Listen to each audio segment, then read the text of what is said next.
43 million Americans have student loan debt, and to give you an idea, that's 1 in 8 people. Yes, you heard that right. If you're currently a college student, there are some things you can do now to cut back on costs and save cash. Join me on the shortcut to tell you how to save money on college costs is personal finance expert George Kamel. Hi, George. Hey, thanks for having me. Thank you for joining us. So, what money saving tips do you have for back to school college students?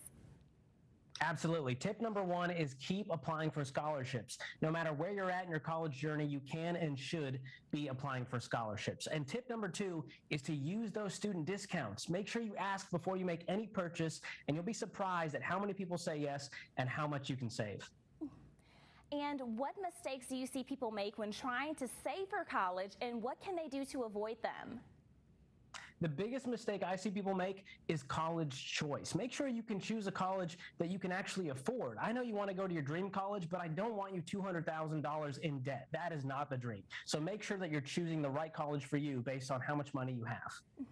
And for those that are in student debt, it can feel overwhelming. What advice do you have for tackling that debt, and where do we start?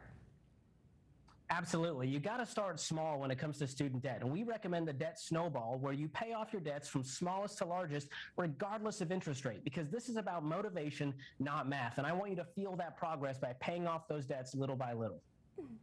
And is there anything else that you think people should know when it comes to saving money on college expenses? Oh, absolutely. Have the conversation early and often. Students and parents, be talking about how much you actually have to pay for college. And students, be proactive. Be applying for scholarships, be applying for grants, work part-time, do anything you can to cash flow that experience so that you can graduate completely debt-free. Some great tips right there. Thank you so much, George, for joining us on The Shortcut. For more money-saving tips, just like the ones you heard today, you can check out his podcast, The Fine Print.